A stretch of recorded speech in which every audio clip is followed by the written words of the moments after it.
Friends, आज का हमारा टॉपिक संविधान का इतिहास जो चल रहा है उसी का पार्ट जो है 3 वीडियो है। पार्ट 3 जो आ रहा है इसमें हम पढ़ेंगे जो आगे का चार्टर अधिनियम है उसके बारे में पढ़ेंगे। 1853 ईस्वी का चार्टर अधिनियम पढ़ेंगे। 1858 ईस्वी का जो भारत शासन अधिनियम आया था, मतलब 1857 में जो क्रांति हुई थी, भारत का प्रथम स्वतंत्रता संग्राम हुआ था। उसके बाद फिर नया जो एक्ट आया था भारत शासन अधिनियम, उसमें बहुत सारा मतलब जो है बदलाव हुआ, उसके बारे में पढ़ेंगे। 1858 का जो भारत शासन अधिनियम आया था उससे बहुत सारे क्वेश्चन बनते हैं और उसमें क्या बदलाव है, पहले क्या था 1857 की जब क्रांति थी उससे पहले क्या था, और उसके 1858 में ईस्वी में जो बदलाव आए हैं उसके बारे में पढ़ते हैं, देखते हैं क्या क्या बदलाव आए थे। तो चलो स्टार्ट करते हैं क्या हुआ था।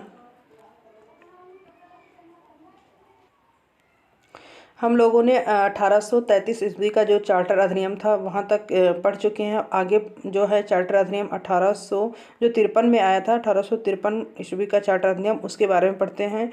उसकी क्या मुख्य विशेषताएं थी, एक एक विशेषताओं के बारे में अध्ययन करते हैं, क्योंकि जो है एग्ज़ाम में ऐसे क्वेश्चन जो है बनते हैं। जैसे जो चार्टर अधिनियम आए हैं सारे, वो सारे क्वेश्चन कहीं ना कहीं पूछे जाते हैं एग्जाम में। तो चलो देखते हैं कि 1853 ईस्वी का जो चार्टर अधिनियम आया था मुख्य विशेषताएं क्या थी उसकी। तो पहली विशेषताएं थी कि इस अधिनियम के द्वारा सेवाओं में नामजदगी का सिद्धांत समाप्त कर कंपनी के महत्वपूर्ण पदों को प्रतियोगी परीक्षाओं के आधार पर भरने की व्यवस्था की गई। इसके लिए 1854 ईस्वी में मैकाले समिति नियुक्त की गई। मैकाले समिति की नियुक्ति की गई। बताया जा रहा है कि 1853 ईस्वी का जो चार्टर अधिनियम आया इसमें कानून बनाया गया कि सेवा जो सर्विसेज थी, सरकारी पदों में, उनमें ये था कि नामजदगी का सिद्धांत मतलब नाम के अकॉर्डिंग नहीं होगा। अब क्या होगा, उसके लिए प्रतियोगी परीक्षाएं की जाएगी। जैसे आज सिविल सर्विसों में प्रतियोगी परीक्षाएं होती है, उसके आधार पर क्या हो पद को भरने की व्यवस्था की गई। और इसके लिए क्या बनाया गया, एक कमेटी बनाई गई। कौन सी? मैकाले समिति की नियुक्ति की गई। उसके अध्यक्ष कौन थे कमेटी में? मैकाले थे। 1854 में बनाई गई। 1853 का ये पहला जो है विशेषता है। दूसरा क्या है इसके विशेषताएं, तो इस अधिनियम के द्वारा गवर्नर जनरल की परिषद के विधायी एवं प्रशासनिक कार्यों को अलग कर दिया गया।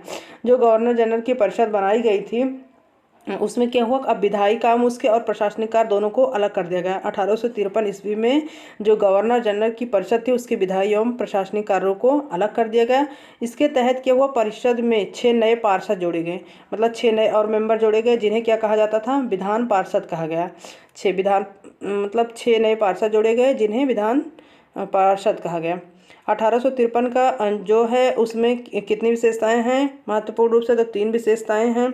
पहला है कि प्रतियोगी परीक्षाएं की जाने लगी। इसके लिए 1854 में क्या हुआ, मैकाले समिति की नियुक्ति की गई। दूसरा था कि जो गवर्नर जनरल की परिषद थी उसके जो है विधायी कार्य और प्रशासनिक कार्य अलग कर दिए गए। और इसी परिषद में क्या किया गया, 6 नए पार्षद जोड़े गए जिन्हें क्या कहा गया, विधान पार्षद कहा गया। ये 1853 ईस्वी का चार्टर अधिनियम आया उसकी मुख्य विशेषताएं थी। अब आगे पढ़ते हैं कौन सा अधिनियम आया था। आगे 1853 के बाद 1854 ईस्वी का भारत शासन अधिनियम आया था, क्योंकि 1857 ईस्वी में भारत का प्रथम स्वतंत्रता संग्राम हुआ था। 1857 में प्रथम स्वतंत्रता संग्राम हुआ था। उसके बाद जब वो स्वतंत्रता संग्राम को ख़त्म हुआ तो उसके बाद 1858 ईस्वी का भारत शासन अधिनियम पारित किया गया। ब्रिटिश जो सांसद है या ब्रिटिश सरकार के द्वारा वहाँ से पारित किया गया। तो उसकी मुख्य विशेषताएं क्या हैं इसके बारे में पढ़ते हैं। तो पहला क्या है कि भारत का शासन कंपनी से लेकर ब्रिटिश क्राउन के हाथों में सौंपा गया। पहला क्या होता था कि 1833 में व्यवस्था बनाई गई थी कि अब कंपनी का कार्य क्या होगा, ब्रिटिश सरकार की ओर से भारत पर शासन करना था। लेकिन 1858 ईस्वी का जो भारत शासन अधिनियम आया, क्योंकि क्रांति हुई, क्रांति के परिणाम स्वरूप ये जो है चार्टर अधिनियम आया। और इसमें यह था कि भारत का शासन कंपनी से लेकर ब्रिटिश क्राउन के हाथ में दे दिएगा। अब ब्रिटिश जो राजा रानी है वो शासन यहाँ करेंगे, लेकिन वो तो प्रत्यक्ष रूप से यहाँ आ नहीं सकते थे कि यहाँ आकर शासन करें, वो क्या अप्रत्यक्ष रूप से करते थे। तो भारत का शासन कंपनी के हाथ से ले लिया गया, ब्रिटिश क्राउन के हाथों में सौंपा गया। पहला ये पॉइंट है। दूसरा ये है कि भारत में मंत्री पद की व्यवस्था की गई। मंत्री पद, क्योंकि भारत में मंत्री पद का मतलब ये हुआ कि अब जो है मंत्री पद के माध्यम से ही ब्रिटिश क्राउन भारत में शासन करेगी।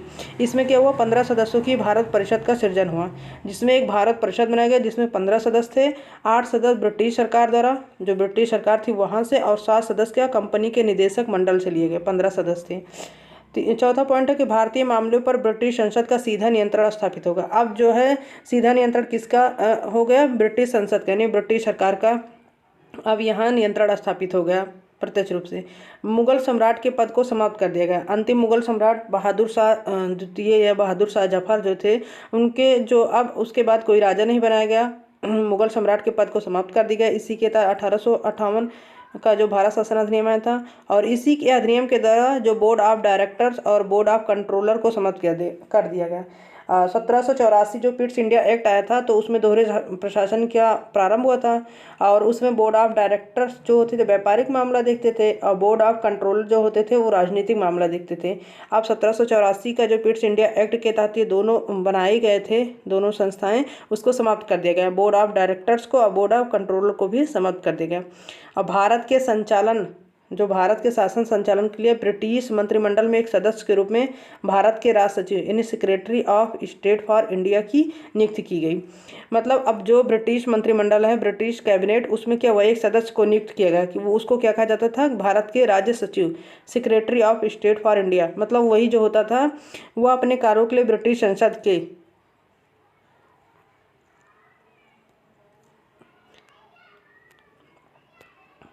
जो भारत के राज सचिव थे, secretary of state for India की नियुक्ति की गई। वह अपने कार्यों के लिए ब्रिटिश संसद के प्रति उत्तरदायी होता था। मतलब जो काम वो करता था उसको वहाँ ब्रिटिश संसद में रिपोर्ट देनी पड़ती थी।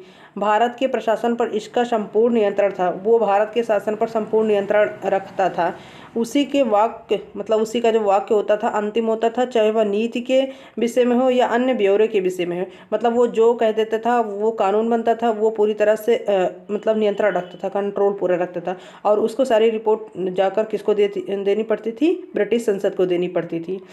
8वां है कि भारत के गवर्नर जनरल का नाम बदलकर अब भारत का जो गवर्नर जनरल बनाया गया था, कब बनाया गया था भारत का गवर्नर जनरल, 1833 ईस्वी का जो एक्ट था, 1833 का जो एक्ट आया था, उसमें क्या हुआ था, जो बंगाल का गवर्नर था, गवर्नर जनरल था, उसको भारत के गवर्नर जनरल का नाम दिया गया था। और पहले जो भारत का गवर्नर जनरल था वो विलियम बेंटिंग था। अब 1858 में क्या किया गया, उसका नाम बदलकर वायसराय कर दिया गया। अतः इस समय के जो गवर्नर जनरल थे उसको लॉर्ड कैनिंग था, और इसी को अंतिम गवर्नर जनरल था और प्रथम वायसराय बनाया गया। लॉर्ड कैनिंग क्या हुआ, अंतिम गवर्नर जनरल था भारत का, और पहला क्या हुआ, प्रथम वायसराय बनाया गया था।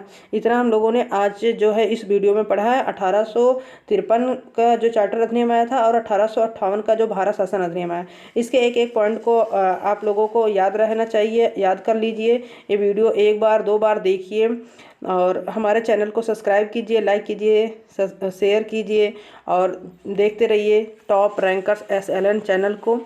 तब तक के लिए धन्यवाद। फिर मिलते हैं अगले वीडियो में।